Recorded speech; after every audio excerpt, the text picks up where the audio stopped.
We're away. Yes, we're away. Hi, Mr. Burns. Hello, Mr. Smithers. How are you? Good. No time to chat. No time to chat. 3 goals in this next SAC. Students need to know all 3.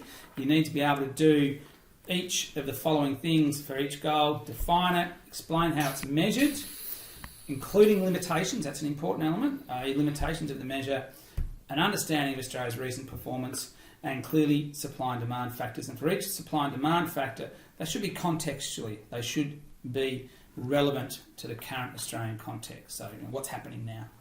Yeah, and my class, your knowledge of Australia's performance with these goals is a little light on. Now, I'm not sure about Mr. Burns' class, but that's certainly something you need to make sure you're aware of, particularly over the last 4 years. Correct. So let's jump straight to the first one, full employment. Just remember, students, it's not zero unemployment. Key part of the definition I'd be looking for is an understanding it's an absence of cyclical unemployment and the concept of the non-accelerating inflationary rate of unemployment. Getting unemployment as low as we can without getting inflation. And clearly at the moment, that's not an issue. Unemployment's even gone down and we're seeing some deflation in the latest inflationary figures, which is an interesting phenomenon, Mr. Smithers. Yes, so the absence of cyclical unemployment, that is through a lack of aggregate demand. So we do have some cyclical unemployment still at the moment.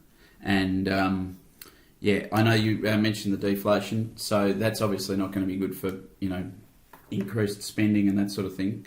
But in terms of unemployment, you need to be able to define that clearly and also know about the limitations, because there are some clear limitations with the measure, which we'll touch on later. Different types of unemployment. You appear anywhere here, Mr. Smithers? A bit of hardcore in here? Maybe No. at times? No? I, in my younger days, I did like the old seasonal. A bit of fruit picking. I tried to work as a shearer once, didn't quite work out. They bloody work hard, shearers. Clearly, Yes. the two key big ones here, obviously structural and cyclical. But then there are some other ones. You would have covered this in Year 11. We don't need to spend a lot of time on this, except make sure you know who fits where and how they're relevant. That's right. So you could be asked a multiple choice question and try to have to allocate the type of unemployment. But structural's one that seems to be one that most of the classes got their head around in terms of... Yeah, but it's just remember, students, it's more than just, being replaced by an automatic teller machine or being replaced by, a garbage truck claw. It's a change in the structure of the economy. We're expecting a little bit more sophistication in your understanding of structural unemployment these days. So clearly we're seeing some structural unemployment because of the mining end of the mining investment boom and the mining boom per se, and that's a change in the structure of the Australian economy, which is causing some structural unemployment in those areas. And you'll see that in the graph coming up. Yeah, I often think of a good explanation of understanding structural unemployment is a mismatch of skills between what the economy needs or wants and what the workforce has available. If there's a mismatch, you end up with structural unemployment. Yep, and possibly even a drop in the participation rate. Okay, we have measurement. So we primarily look at the unemployment rate, which is currently, the March figure came in at 5.7, which is down a little bit from last year. So there's, the trend is currently, yes, there is some cyclical unemployment, but the trend is currently downward. So the creation of more jobs, even though a lot of them are part-time. Other important measures include the participation rate. And you need to know how these things are calculated. So the participation rate are all those people in the labour force as a percentage of working age population. Yeah, I often like to talk about participation rate as measuring those engaged in work, either looking for work, and remember, to be looking for work, you've got to be actively seeking employment. That's the unemployed, and those already in working, i.e. the employed. So, and remember, my students, I'm sure you have, Mr. Smith, has talked about how the official definition of employed, relatively easy to be counted as employed as part of the ABS definition, and to be unemployed, it's a little bit harder to be considered unemployed, i.e. you've got to be actively seeking work. So there's a few of those little permutations you need to understand, and calculating the participation rate, certainly being able to understand it, is a really important thing. All right, I've just jumped ahead to the unemployment rate. So the unemployment rate is then calculated by those people who classify or can be classified as unemployed. So remember, you're working less than 1 hour a week, and that is a percentage of the labour force. Okay, so, yep. Yep, nothing to add there. It's a pretty, year 11 we spent a fair bit of time on this. Year 12 we've nailed it. Unemployment rate, know how it's calculated, understand the relationship between the unemployment rate and the participation rate. That's an important thing to understand as well. Okay, and then one other that we probably haven't touched on as much in year 11 is the underutilisation rate.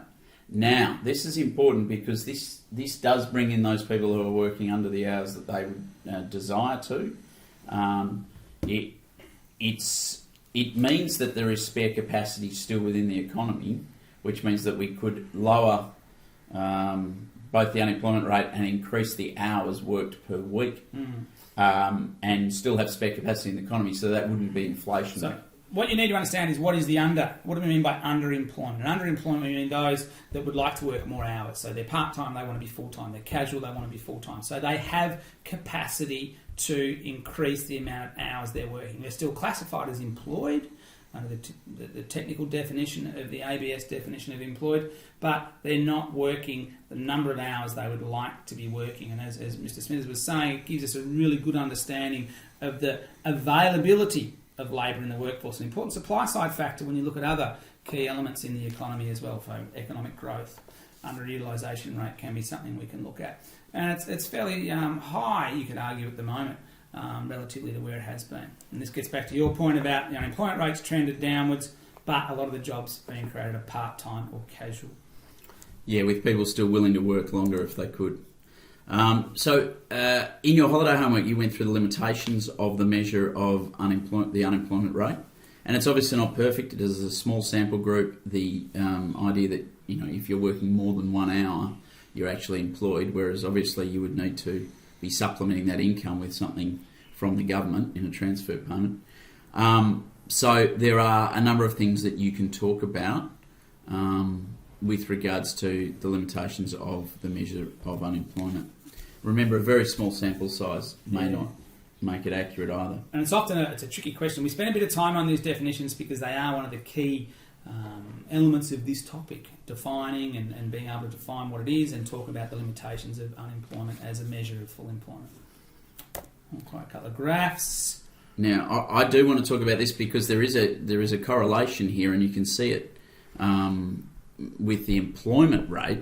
Now, if you imagine the unemployment rate being the opposite to this orange line here, there is a clear relationship between the two, and it comes from the fact that when unemployment goes down, the participation rate goes up because of the incentive for those people who've been discouraged to look for work to come back into the labour force. And in the holiday homework, not many people handled this question well at all. So please note that when you look at the next graph, which is the unemployment rate, it is the opposite direction of the participation rate. So it's the cafe latte set, my class, the set of people in the economy that are sitting around, they're not engaged in work because they're discouraged from looking for work because they've applied for lots of jobs and they have given up on looking for work. So they're not classified as unemployed, they're not in the labour force. Then they see the front page of the paper says, record jobs growth, unemployment's falling, and they go, maybe I will get a job. So they start engaging in work by looking for work or even possibly getting work. Both of those things will see the participation rate rise. Okay. And if we look at the unemployment rate, we've seen this slightly downward trend, although the graph hasn't caught up with the latest data, getting down to 5.7. But we can see in the last 4 years we've had an increase in the unemployment rate. What type of unemployment would you classify that as? A lot of cyclical there. Absolutely. As we've come out of the China's sort of weakening demand for our products. So there's an aggregate demand factor we've thrown straight at you there. Household savings ratios remain high, although it's come down a little bit recently. So there's a number of things, but you need to know these two trends. So, most recently and then the three and a half years before that. And some explanation of the falling unemployment rate recently could be low interest rates. Remember, we're at a very loose monetary policy setting at the moment, so another demand factor we've thrown at you there. Relatively resilient consumer confidence. So as Mr. Smith said, the housing savings ratio has started to fall recently, which means consumers are starting to spend, and you've got some stimulatory effects from the low Aussie dollar as well, particularly for our tradable sector such as services, or service exports such as education and tourism, and they're quite labour dependent. So there's some solid demand factors contributing to both the increase in the previous stage Mr. Smithers is talking about, stage 2, and now the decrease in unemployment, and you need to be able to talk about those two trends. And the next slide's going to talk about, the demand factors, which you need to know about that we've just talked about. The demand factors that we might look at, disposable income, and we know that wage growth's been very, very slow or low, and that's a reason why there's probably still some cyclical unemployment. So savings is still quite high despite coming down a little bit, which means we've got this still remaining cyclical unemployment. So we'll punch through these pretty quick. As you can see, good relationship there, really good graph for you to study and understand between the declining savings ratio more recently and the general slight increase in consumption. And of course the value of the Aussie dollar, I don't want to spend much time, we've gone through this ad nauseum, but you need to explain this relationship. Supply factors, interestingly enough, real unit labour costs have been falling recently, which has been helping supply. So that's a good one to pick up on, and then the other ones there are fairly straightforward. Interest rates as a supply factor affect the cost of credit, the cost of borrowing for businesses. Okay. All right.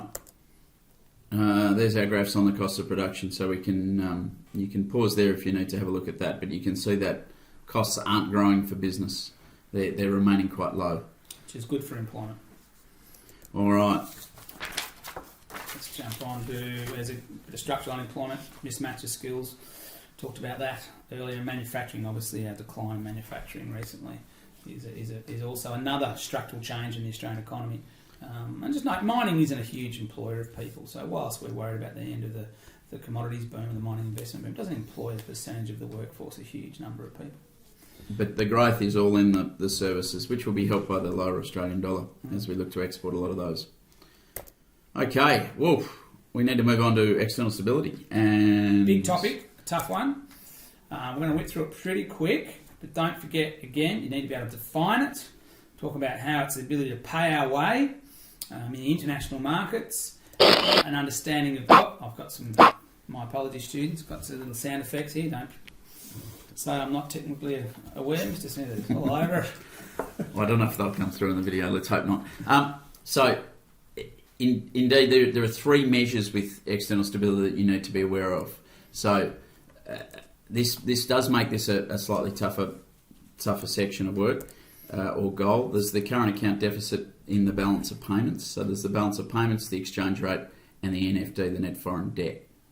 Now, I think we're going to look firstly at the current account. Yeah, you do need to know the key components of the current account: net goods, net services, primary incomes, and secondary incomes. And clearly, net goods and services sometimes are referred to as balance on trade.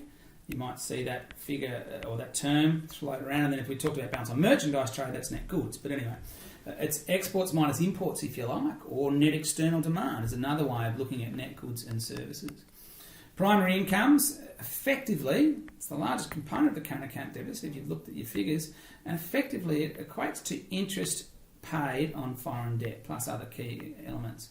And then your secondary incomes is quite small and includes things like pensions and a few other minor things in there. But really important to understand that whilst we might have a positive balance on trade at various periods, that we will still have a current account deficit because our previously accumulated net foreign debt requires interest repayments out of that primary incomes. Excellent. Jump on. Let's get through this one. You need to be able to calculate those things, but it isn't, just pick up students, sorry, my fault. That should say, just change net current transfers to net secondary incomes. We did this one in class, my class, so you'll be aware of that. But you need to be aware of, how to calculate, these figures to come to the correct outcome. Now, we've done this in my class, so I think it was A from memory. That was a risk. Aussie dollar. There's a lot of talk about the Australian currency. It is a pretty floating Aussie dollar. You need to understand the forces that create demand and supply of the Australian dollar, and they're reciprocal forces if you wanted to think of it like that. It's on the foreign exchange market. It's an important shock absorber for Australia's economy, our floating currency, and The technical measure of it is the trade weighted index. In terms of a target, we don't set a particular target for the exchange rate. The theory is it should be stable, whatever that means, although clearly the Reserve Bank has come out recently and says, particularly when the Aussie dollar was at parity with the US dollar or high on the TWI, they have come out and said we'd like to see it fall and have a lower currency. And students, it's really, as economics students, you must be able to explain the benefits to the Australian economy in a macro sense of a falling currency, and we've talked about that ad nauseum. Okay. And just remember, you can either have a single measure or the trade weighted index, which is weighted according to the importance of our trading partners. Okay, net foreign debt. Yes, as a percentage of GDP. Again, we don't specify a particular target. We want it to be relatively stable. It's currently around... Sorry about that. It's currently around 60 or 58% of total level of debt in the Australian economy as a ratio to GDP. There are two types of net foreign debt. You need to be able to distinguish public sector debt. I've gone through this in my class. Clearly, our debt problem in this country is not what's known as sovereign debt, which is government debt. If we were to have a discussion about high levels of net foreign debt in Australia, we're really talking about private sector debt, because that's significantly larger. And I think those figures have readjusted a little bit lately as the budget deficit has increased. But most of Australia's level of net foreign debt is owed by the private sector. Yes, and there's a lot of arguments as to whether this is a problem. If the private sector debt is being used for productive purposes, as we've discussed in our class, then it's not really a problem as long as that debt can be repaid. Exactly. You don't want to borrow it to go on a golfing weekend? No, that's right. The analogy's been drawn, I think, in both classes. But if you're doing something productive with it, such as BHP Billiton did during the mining boom, then it's not bad debt to have. There's a lot of talk about our government debt, which by comparison isn't as high as other countries, but it is still something we want to look to be paying back over time. And it'll be interesting with the budget coming out tomorrow night. Make sure you're watching it, kids. As to whether there is a credible plan back to surplus, which the last couple haven't been. All right. We Got need rid to of punch one. on. Yeah, we know all that. Skip that one. We're going to run out of time. These, what represents debt? How high should our dollar be? These sort of questions are some of the limitations. Is debt bad? Not always. I think they go away soon. I hope so. Yeah. All right, here we go. Past performance. You've got to look at all three of the measures that have been shown. Now, if the question asks about external stability, you should really be looking at all three measures. And quite often students find this quite daunting. You can actually just touch on the currency, and if it's only 2 marks, you can just touch on the currency and the net foreign debt, and perhaps elaborate a little more on the CAD. And within the CAD, though, I would say that the key element to the current account deficit is the balance on trade. Whilst primary incomes is the largest, it's the balance on trade that ultimately determines whether we run up more debt or we pay down debt as a nation. And we can see that. Yeah, right. You can see that here. And the balance on trade determines how strong our Australian currency, or how stable our Australian currency should be. So it really comes back to that orange line you're looking at now on the trade balance. And what we need as a nation over time is to be having trade surpluses, or at least moving towards trade surpluses. And you can see that we do have, these are trade surpluses that we've circled here above the line. So this is net goods and net services, remember, that make up the trade balance. Our net incomes, which is predominantly our primary incomes, is the green line, which is always sits or has sat at around minus 3% of GDP. So that the trade balance is something that Mr. Burns is talking about, and hopefully with the fall in the dollar, we can bring this orange line back up. The other thing to pick up on, I don't know if you're aware of it, but the improvement in the net income balance, significant amount of it has been because of falling world interest rates. Net income, as I said, is predominantly driven by the high level of previously accumulated foreign debt, and as interest repayments or interest obligations have fallen due to falling world interest rates, we've seen an improvement in this area. Okay, moving on. Last 4 years. So, indeed, what we've discussed in my class is that the net primary incomes tends to go up when we have a boom. Why is that? Because we borrow more from overseas, and the mining boom's a case in point, as I talked about before with the BHP example. So we tend to be more confident, we spend more. Where does that money come from? We don't have enough domestic savings, so we bring it in from overseas. That means we have a larger net primary incomes to pay back that interest, that dividends, those profits back to overseas companies. You might see some commentators talk about a savings investment gap, and basically if we don't have a high level of savings in this nation to fund our investment, we have to borrow from overseas, and that's our net foreign debt. But as I said, if we can improve our trade balance, all the other external stability problems will resolve themselves. And that's why when we get to policies in Unit 4, we will be talking about policies to improve the trade balance of the CAD. In other words, promote exports. And import competing industries. And you're going to see some announcements on infrastructure in tomorrow night's budget. One of the solid leaks we've had about the budget. And of course, infrastructure is a great lead on to greater efficiency, greater competitiveness, therefore greater levels of exports. All right. So here's the contributions to our trade balance. Trade balance. And as you can see, I'm talking about structural unemployment or structural changes to the Australian economy. You see there in manufacturing is flattening and declining, and that's, I think, a topical question maybe for the end of the year. The end of the manufacturing industry in Australia certainly declines, and the change in services. The rural sector is predominantly, it quite fluctuates a lot to do with world prices, but also to do with droughts and floods and the capacity to export. And then resources has been growing significantly in the past few years, but we will start to see that come off. That'll flatten out. Yeah. And I think the services one is where we're going to see continued growth, particularly if the dollar stays, around where it is or even goes down a bit further. It's had a bit of a rebound in the last few months, which you should also know about, but the services have been stronger. That segues into the next currency about the dollar. What do we mean by a currency being stable? Well, we want to see currently a depreciation to help rebalance growth. And one of the things you should be able to explain is the impact of a falling dollar and why we want a falling dollar and who wins and loses with a depreciating currency. There's some really good questions.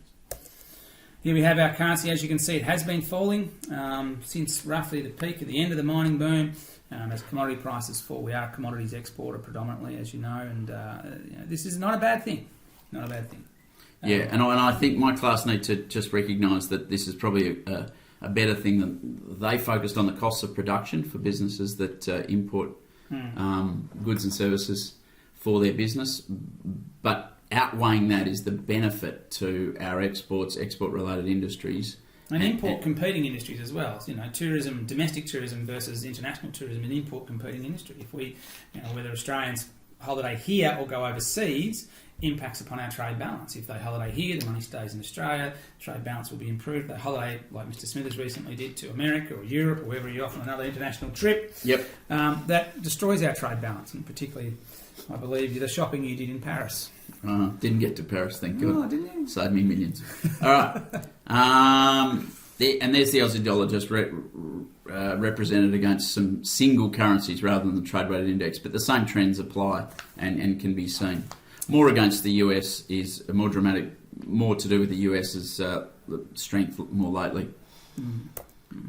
Okay. We just talked about this earlier. Yep. The key point here is the third dot point we've got there, understanding the demand for a currency and supply of currency. And you need to understand, demand for Australian dollars is basically people needing to buy our goods and services. Supply of Australian dollars basically comes from us needing to buy imported goods and services. So it's that demand for foreign currency or demand for Australian currency from foreigners, and things like relative interest rates, exports, availability, the Australian currencies itself, depreciating and changes, all those sort of things. And clearly, when you're asked a two-mark question about the impact on the currency, you need to explain whether it's to do with changes in demand and supply in the foreign exchange markets. And that was made clear by the assessment report quite recently about the explanation of the movement of the currency. All right, let's jump to net foreign debt. Bit to get through. We're a young country. We need to borrow to fund growth. Debt's not a bad thing as long as it's used for productive purposes. You don't end up like Greece. Debt's for a party. If it's for a party, it's not a good thing. It needs to add to your capacity to pay back debt, pay that debt back in the future at a higher level. And we've already talked about the difference between sovereign. Here you go. When I'm talked about debt total level of net foreign debt as percentage of GDP is hovering at around 58 to 60%, and as you can see, it's relatively stable over the period, but a lot of that's due to you can see various blips in the period, but it has been a gradual increase as our balance on trade has, on average, been negative over the period. despite some good periods.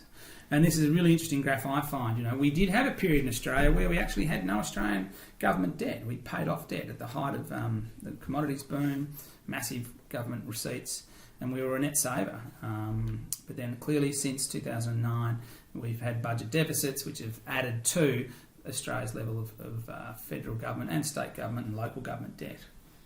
But this percentage to GDP, despite some of the hysterics at the last federal election, is very low by international comparisons, and not necessarily seen as a huge problem, unless it just keeps growing. And we just thought we'd throw in, I think, the US and Japan to show you that here at 100% of GDP and here at 230 odd percent, by comparison, we're doing quite well. Yeah. There we are. 30%, so not bad. All right, quickly, demand supply factors. Clearly, as I've said, link into the balance on trade.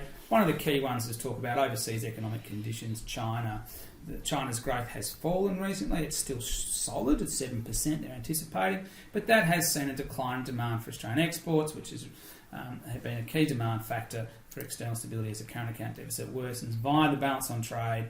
These sort of things you need to be able to discuss. Yeah, and China's, while they're still growing, it's changed. It's moved out of their construction phase a little bit into more consumption within China. So that also causes a decline in demand for some of our resource exports. Okay, in terms of trade, the ratio of export prices to import prices. This does trip a few people up, but it doesn't need to. We use the terms favourable and unfavourable in terms of the terms of trade. The export price ratio is dominated by the volatility in our rural but probably more so our export of resources. Iron ore and to a lesser extent coal gave us a massively favourable or high terms of trade through the period, most notably just post the GFC in about 2010-11. The graphs to follow. And I think if we move to the graph, we can see that basically this means we're getting a bucket load of money for our exports, no matter what the volume, and that this then has flow-on effects in the whole economy from the budget right through to everyone's superannuation, etc., etc. You think of terms of trade as sort of your nation's pay rate or pay scale, their check they get as a nation, and clearly we had a massive increase in terms of trade since 2000. And it was always unsustainable. Most of us knew that, and we're talking about the ability to sustain these high terms of trade. But what it meant was that our exports our standard of living went through the roof because our exports were buying us a huge increase in imports because of the high price of our exports.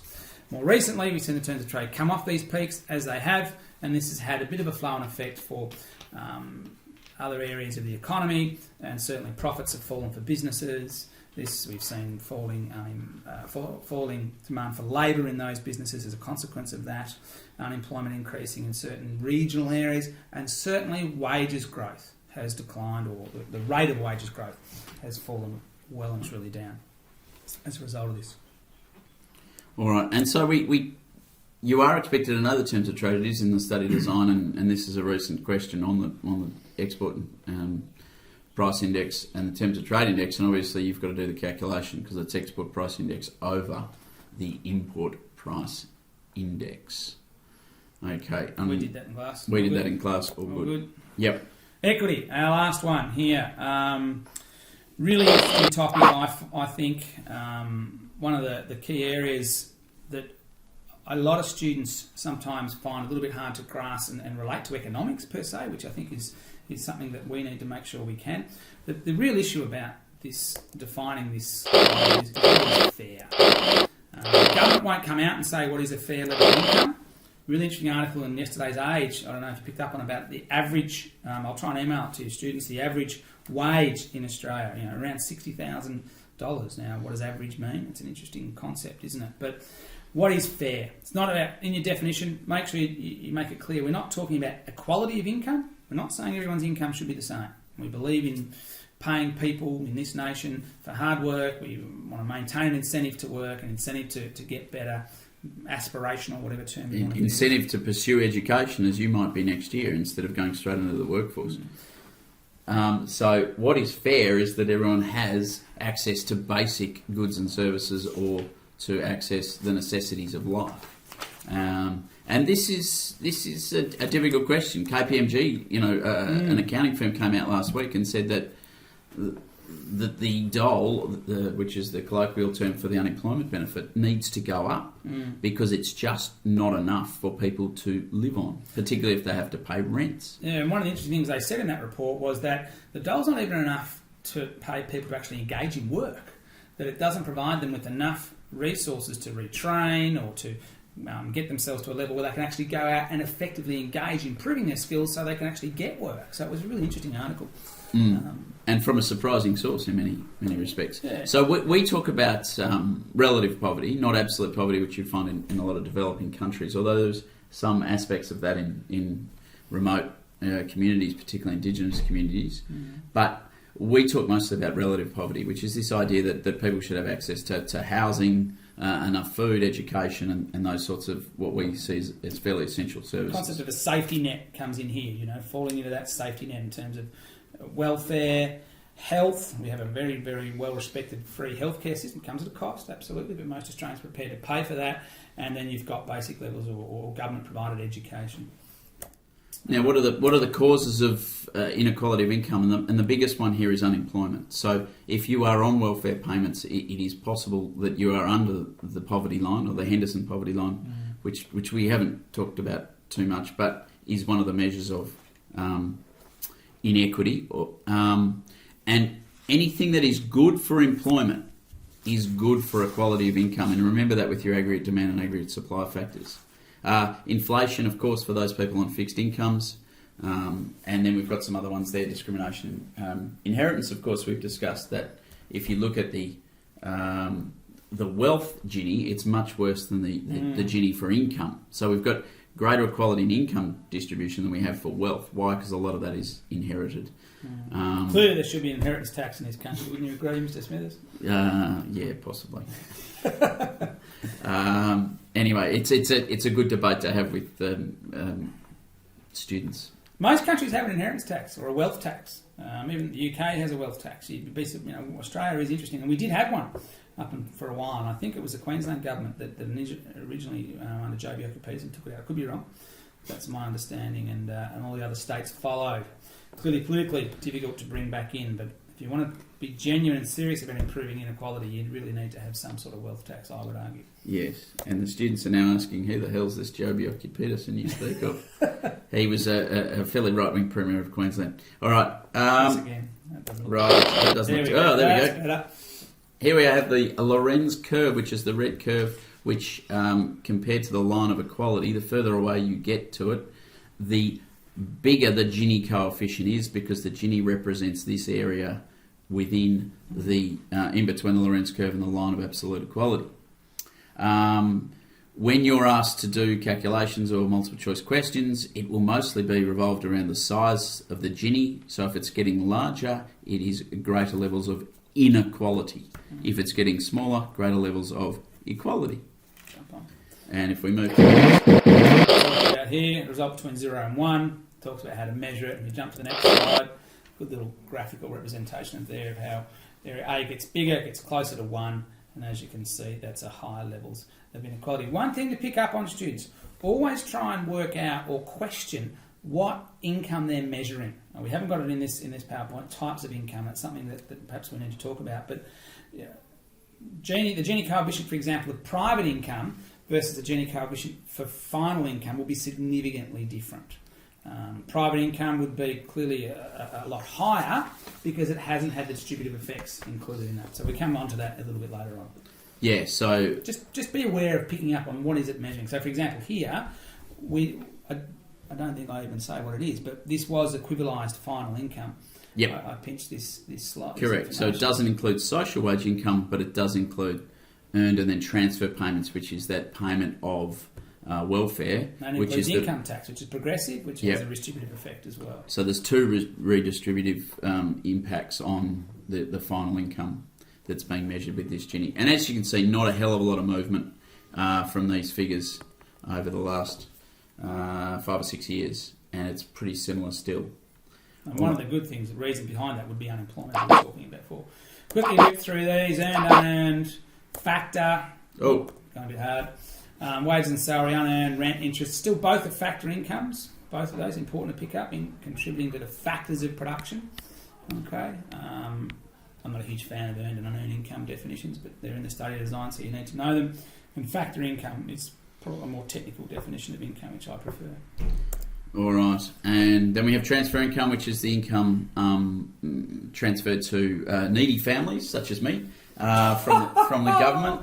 Making me laugh. My class, and in fact your class, know that I get some form of welfare payments from the government in terms of... Middle class welfare, it's Yes. just appalling. It should be totally... That's one of the reasons why we should have far more targeted welfare benefits in this country. We're not bad, but we're better than some, but worse than others. And realistically, the fact that families, middle income families such as yours, Mr. Smithers, are getting government welfare is ridiculous. If you want to improve equity, target or means test welfare. It should go to those in need, not you. I don't think Mr. Burns is getting any welfare from what I'm hearing there. He's getting on his high horse there. Perhaps he earns too much, students. That might be in his esteemed position here at IGS. Obviously don't have an accountant like you do. Social wage income. This is a really good concept to think of. So when you think of, and I heard an interview about the library the other day, you know, the changes going on in the State Library and what fantastic places these are. And of course, services like that are provided, including hospitals, schools, so the benefits people get can be included in a social wage income, not counted towards the Gini coefficient Lorenz curve data that we just went through.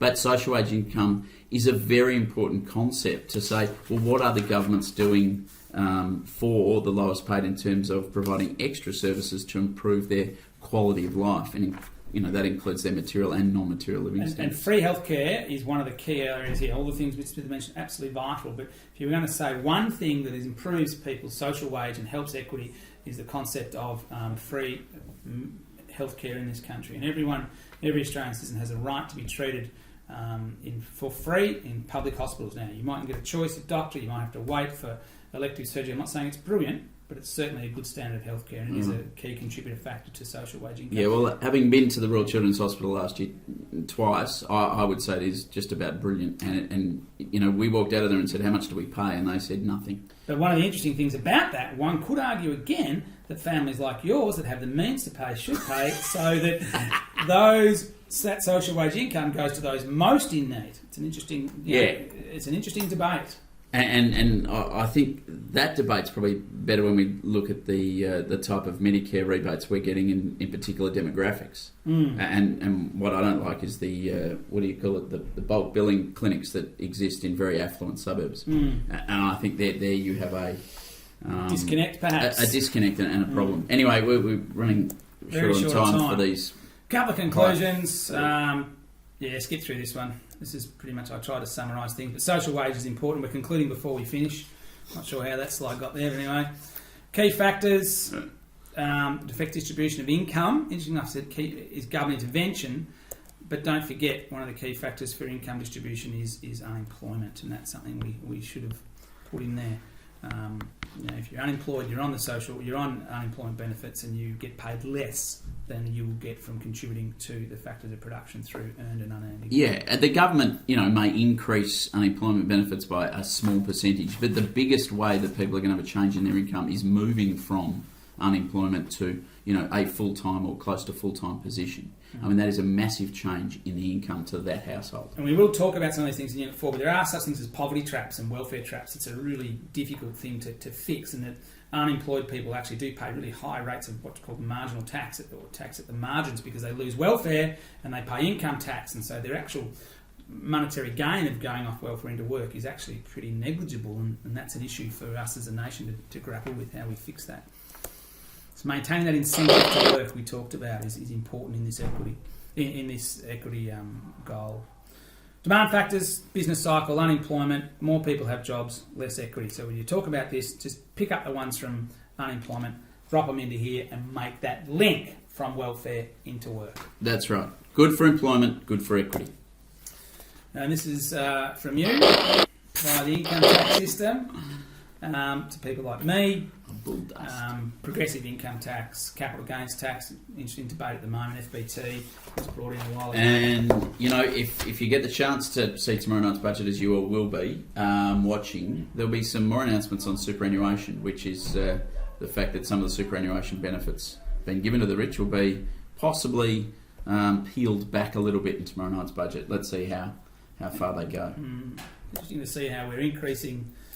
Not sure what's going on here, but we're reducing taxes in a time we've got a massive budget deficit. I'm not sure why the government's doing that. It's a little bit crazy. We will talk about that when we do the budget thing, but to announce ahead of the budget that there are tax cuts when they're trying to cut down on their deficit is just astounding to my economic mind. I suppose, though, it could come to the concept of where the budget is in terms of the business cycle. We digress, however.